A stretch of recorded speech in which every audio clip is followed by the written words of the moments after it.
Good morning, good afternoon, good evening, whatever time of the day you're watching this broadcast.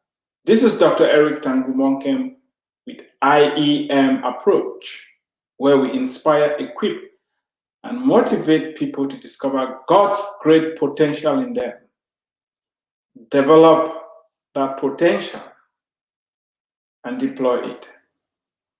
We believe strongly that every human being, each and every one of us, has great potential. And when given the right conditions, the right nurturing, that potential can be developed, harnessed, and used to render services to other people. We all need each other. That's why I'm talking about immigration. I have a few disclaimers that I'm going to present today upfront before I get into the meat of my broadcast today. Before I do that, I want to thank you for tuning in. I want to thank you for joining us. And I want to encourage you to please invite other people to participate. We cannot afford not to have this conversation. We cannot afford not to talk about these issues. They may appear complicated, they may be sensitive, they may make us uncomfortable. However, if we don't have this uncomfortable conversation, if we don't talk about it, we are going to make mistakes. We are going to repeat the mistakes of the past. We don't have to let that happen. Do me a favor. Share this. Invite other people. If you are listening on the IEM Approach podcast, I want to say thank you. If you have any questions, address them to me. There is a phone number on the screen. 214-908-3963. 214-908-3963. If you prefer email me at eternalkingdom101@gmail.com. eternalkingdom101@gmail.com.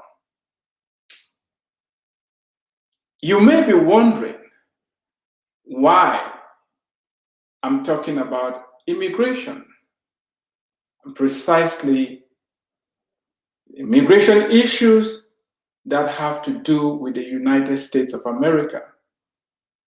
I want to say this up front because I have been called many names. Some say I'm Uncle Tom. Some say I'm a sellout. I don't know if they're going to call me Uncle Peter next. I don't know what other names are coming. It doesn't really matter. I'm telling my story, sharing my experiences. I think we have a problem in our hands and we cannot afford not to talk about it. The disclaimer is this. I showed up in America with one suitcase. Literally, I showed up here with a single suitcase at minus more than $3,000 in debt. I finished school debt-free. America has been good to me, and I will be dishonest not to acknowledge that. I haven't said America is perfect. I have not dismissed the history of America. I have not refused that America still has a lot of problems. Those of you who are insisting that I talk only or I focused on the past of America, I focus on colonialism, I focus on racism and segregation and all what is going on. I've written about those topics. We are going to get there. But for now, what I'm trying to say is this. America is not perfect. It's not. Show me any perfect country on the face of the earth. Show me any country that is not having issues in its past. Show me any country that has not had abuses. Yes, of course, you may say that America has excesses. However, can you explain to me why millions of people keep flocking to this country? Maybe these people are not wise enough. Maybe these people don't have the right information. I don't know. We are talking about immigration challenges in America because people are doing everything within their power to move to this country. And when I started, I said there are three main reasons why people migrate. I'm going to repeat them if you are joining us for the first time. The first reason is people are fleeing from war, persecution. The second reason is people are looking for better opportunities. The third reason is people want to conquest. And when they want to conquer, they are looking for expansion. And they're going to look for something that is better. The fourth reason is when people are forcefully moved. For example, it can be in the form of slavery or they're trafficked. When you look at all these three reasons, there is something very common. People are moving to a place that is better. If America was that evil, as some of you have accused me of taking up the citizenship in a country that is the most racist, the most bigoted, the most hateful, and evil empire, can you explain to me why we have more than 15 million people in the United States who are struggling to become citizens, who are struggling to have the legal framework for them to thrive and do well here? Can you explain that to me? We all have our preferences, and we are all entitled to our own opinions. But I know of this. When you take up the citizenship of a country, it's a legal transaction that takes place. And you are entitled to all the benefits and the struggles that come with that new position that you assume. And to us who are immigrants, who have become United States of America citizens, you did not just become a citizen to benefit, you became a citizen also to contribute. And that is exactly what I'm doing. I have a country that I belong to, and my country, the United States of America, is having a problem that I see, and we need to look for a solution. You may say that it doesn't really concern me. Let the immigrants sort it out. I said yesterday that all of us have immigrants in our family lineage. You don't need to look far.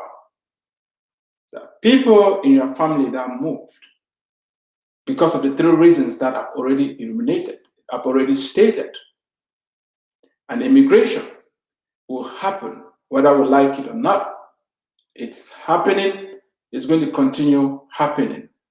And it's very important for us to have this conversation.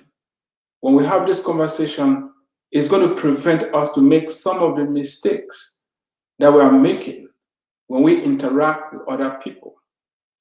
At times, it's very embarrassing, some of the questions that I have been asked. And that is why I think it's important for us to have a conversation, to educate each other. Not too long ago, I invited somebody to come over for dinner. And when we finished eating, we're just having a conversation. And this person asked a question. Do you have monkeys and chickens and lions, wildlife roaming the streets in Cameroon? I was like, interesting question. How did you come up with this knowledge? The person told me, I heard that in Africa, wildlife is all over the place, runs on the streets and all that. I called one of my daughters to bring my iPad. I just Google up Yaoundé, the capital of Cameroon, showed the person. This is how Cameroon looks like. And this person was like, wow, I didn't expect it to look like that. It was a teachable moment. People, when I meet people, some will say, oh, I like your accent. I like your accent. Please, when you say that, most of us don't hear that. What we hear is, you are a foreigner, you are different, you are coming from out of here. I don't think it's a very polite thing to tell people, I like your accent. All of us have an accent. Stop reminding people that they don't belong. Stop reminding people that they are strangers. Stop reminding people that are different. Because you are.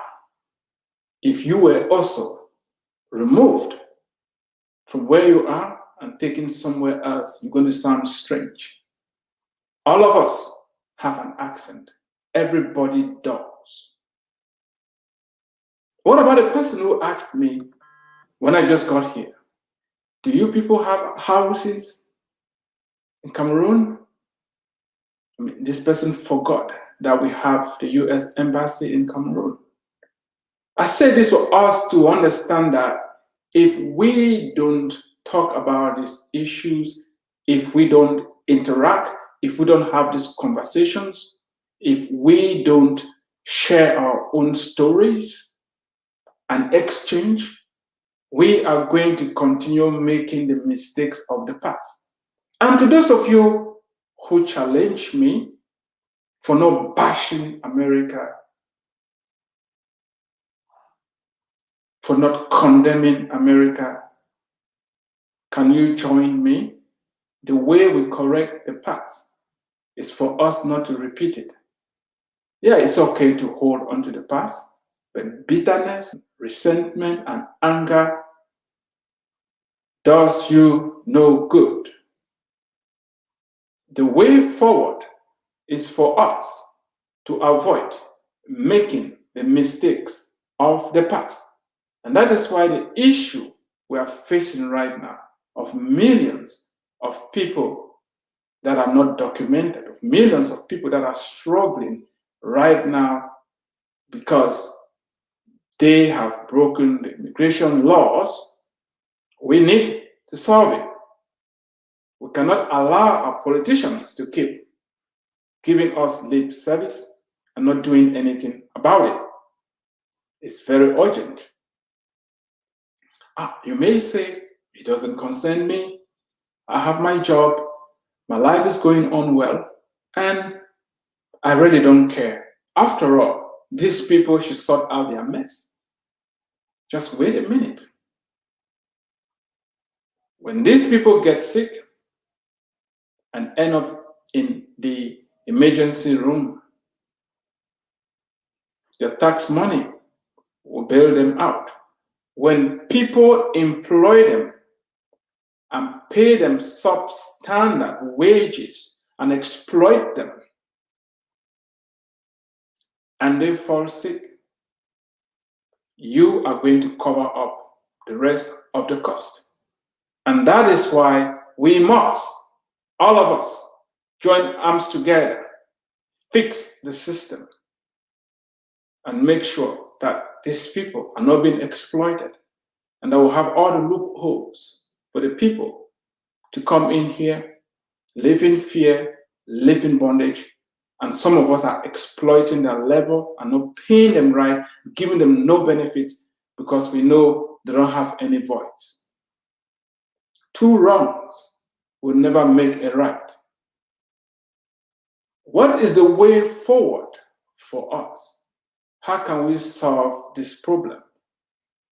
I said there are three possible solutions. I started discussing them yesterday. The first one I said was to do nothing. And the conclusion was we cannot afford not to do nothing. We must engage. And that takes us to the second solution, which is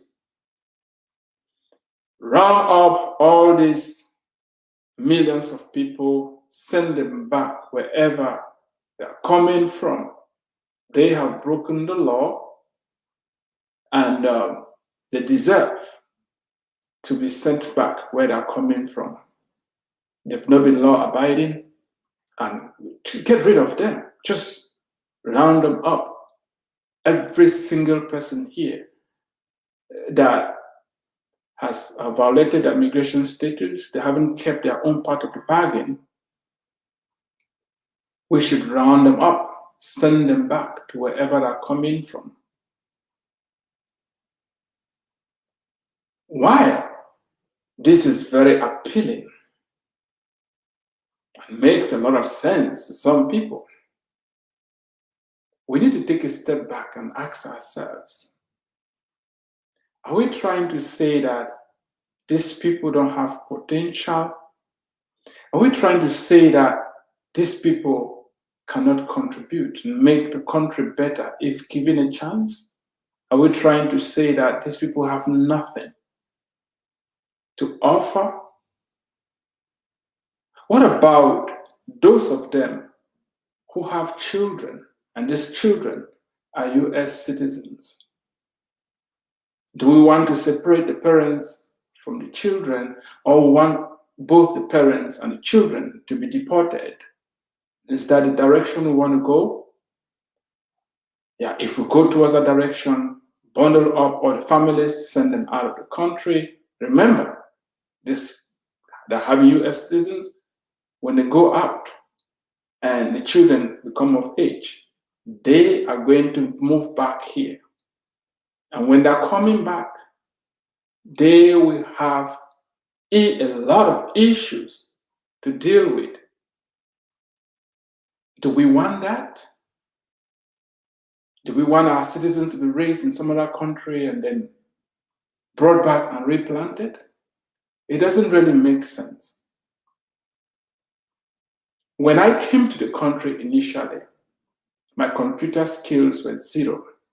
Not only that, there are many other areas that I had to learn and I'm still learning even as I speak. It's very difficult to be raised in one country, move to another country, and for you to figure out how to live. It's been very challenging. I want to hunt, I want to fish, I want to go camping, do a lot of other activities, and it took us many years to figure out all these things. If you don't understand the culture, if you don't have the network, if you are not well planted and connected, life is going to be very difficult. Most of the first-time immigrants will tell you that it is not easy. The human being is complicated. So when we are thinking of bundling up everybody and sending them out, cleaning the slate, let's remember, it is not actually solving the problem. We are creating more problem using that approach. And that is why I would strongly suggest that we don't go there. Yes, if there are people here that are committing violent crimes, if there are people here that are refusing to be hospitable and making life misery for other people and stepping on the rights of other people, yeah, those people can be removed. And when we're looking at it in the broader sense, we need to be asking ourselves this question: why are these people moving in the first place? Why is it that these countries where these individuals are fleeing from are not delivering? It's something for you to think about. Why are those countries broken? Why is the system not delivering? Can it be some of our policies? Can it be some of our interactions with these countries, both in the past and now, is creating the type of environment that is forcing these people to flee? If democracy is good for us and we are trying to export it, we should make sure that it's exported the right way. Propping up dictators across the globe, and these dictators working for the interests of some of the multinational companies at the expense of their people, is part of the problem. And a more comprehensive approach will be to make sure that when we meet in the United Nations, we should have these conversations, hold those people accountable. Most of the capital flight from the so-called third world countries, where most of these immigrants are coming from, when that money is embezzled, is brought to the West, stored in banks on this other side, the flow of that money has to be stopped. And that is why we need to be thinking, am I my brother's keeper? We need to be thinking, how can we have more comprehensive solutions?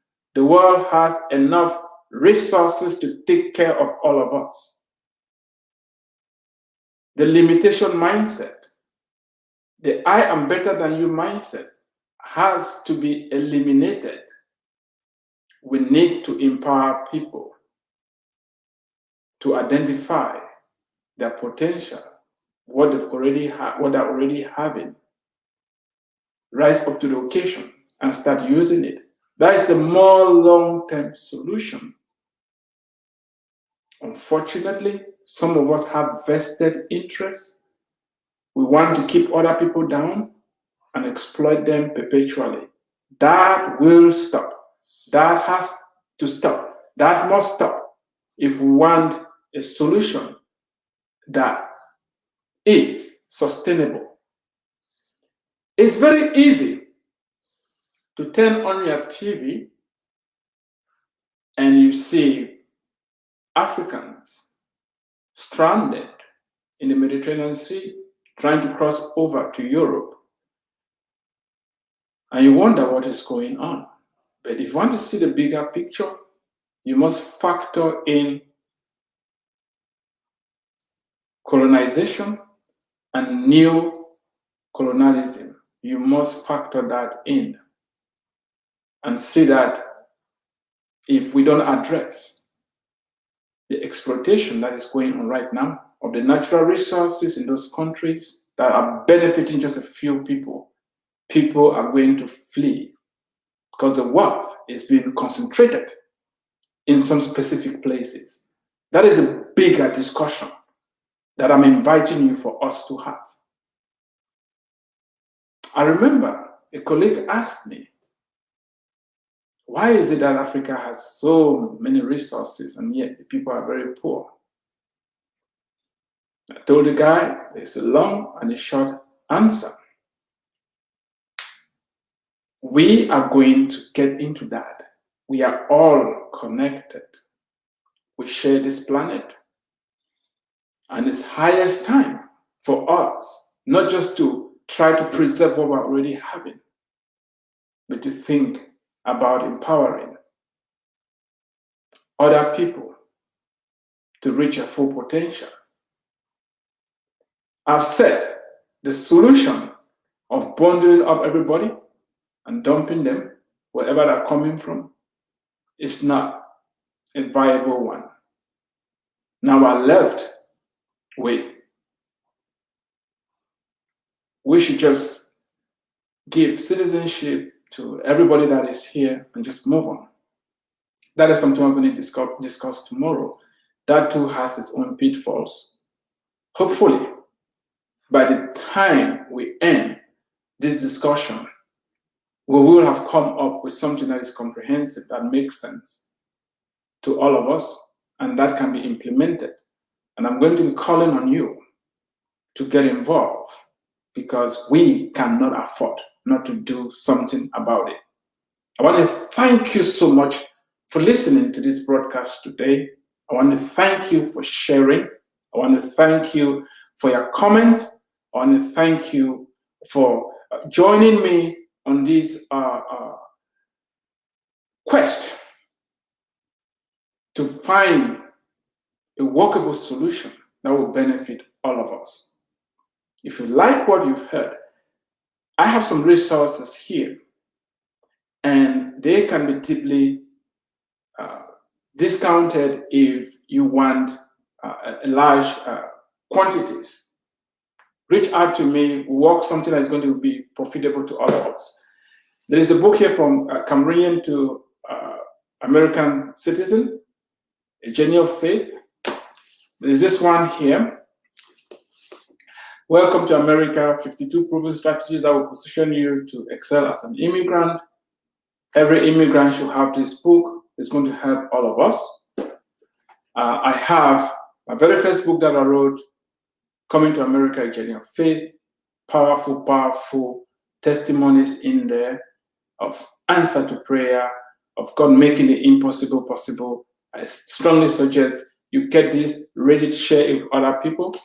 And there is a book here on a call for the people of God in the West to engage in Mission Day, the intersection of faith, migration, and God's mission. There are bigger forces in play, and I want us to be looking at it at a more comprehensive approach because, as I said, the Bible is a book of immigrants. God is a God of migration, and those of us who call his name have to position ourselves with him and begin to look at the big picture. There are countries where it's difficult to send missionaries, and God is bringing people from those countries right at our doorsteps for us to reach out to them and show them the love of God.